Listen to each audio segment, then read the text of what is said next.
Welcome back to Hungry Theologian, helping you taste and see that the Lord is good. When fresh corn is available, you need to take advantage of it.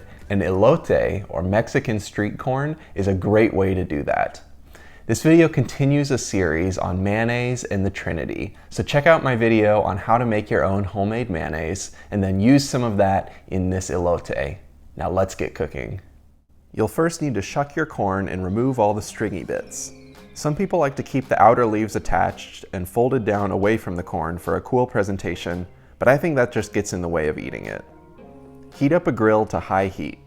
I'm using a gas grill here, but charcoal works great too. Once it's hot, add the corn and rotate every so often until you have some char on all sides. This can take a while, but be patient and enjoy a nice cold beverage while you grill. It is summer after all. While the corn is grilling, mix together a quarter cup of mayonnaise, a quarter cup of Mexican crema or sour cream, a half a cup of crumbled cotija cheese, a half a teaspoon of chili powder, 1 clove of garlic minced or grated on a microplane, and about a quarter cup of finely chopped cilantro. Once the corn is ready, coat it on all sides with the creamy mixture. I like to turn the corn directly in it on a plate like this to get a good coating, then add some more on top with a spoon. Top with some fresh lime juice, some more cheese if you want, and enjoy immediately.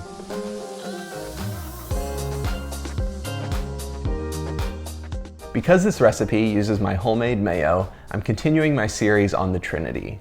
Check out the homemade mayonnaise video for my introduction to the doctrine of the Trinity. Fred Sanders provides a helpful framework in explaining that the sending of the Son in the Incarnation and the sending of the Spirit at Pentecost reveal that God is a Trinity. Rather than beginning with abstract metaphysics, we can look to the visible missions of the Son and the Spirit to see that the one true God is a triune God. The sending of the Son and the Spirit are part of God's mission of saving humanity. But these are also revelatory events. In the Incarnation and Pentecost, as the Son and Spirit are sent, God is revealing Himself to us. The whole Bible is about the one true God. But it isn't until we get to the New Testament that we learn that the one true God is a triune God. Once we know that, from encountering the missions of the Son and the Spirit, we can see that truth present in the Old Testament. But we don't learn about the Trinity until we see the sending of the Son and the sending of the Spirit. This is one of the reasons the Bible needs to be read as a unified whole. The visible missions of the Son and the Spirit are at the center of God's self-revelation, but those events also echo outward in both directions through the rest of the Bible. If the sending of the Son and the Spirit reveal the Trinity, then how should we make sense of the idea that God sends God? How should we understand both the three and the oneness of God? Theologians through the ages have explained this by saying that the visible missions of the Son and the Spirit, Incarnation and Pentecost, reveal eternal processions within the life of God.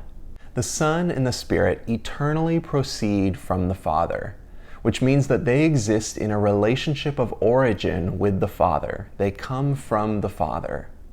And the visible missions of Incarnation and Pentecost are just extensions into history of the way that the Son and the Spirit eternally proceed from the Father. The Son and the Spirit weren't created. That's why in the Nicene Creed we say that the Son was begotten, not made. As we saw in John 17 in the last video, the Father has loved the Son before the foundation of the world. So the Father has always been a Father, and the Son has always been a Son. And these terms aren't just metaphorical, but communicate the way that even though the Father and the Son eternally exist, the Son's origin is in the Father. The Trinity is a biblical truth explaining the eternal processions within the life of God, which are revealed to us in the Incarnation and Pentecost. I'll probably say more about the Trinity in the future, but I think that's enough for today. My next book recommendation on the Trinity, which I've drawn from for today's video, is The Triune God by Fred Sanders. This book is in the New Studies in Dogmatics series published by Zondervan, And one thing I really appreciate about this book is the way that Sanders orients the doctrine of the Trinity around the Incarnation and Pentecost, and shows how this is a thoroughly biblical doctrine. It's a bit more of an academic book, so keep that in mind as you consider it. If you're totally new to theological study, then I recommend the book that I talked about in my last video, Delighting in the Trinity. I'll leave links to both of these books in the video description below. If you enjoyed this video and you want to see more, please consider subscribing and sharing with your friends.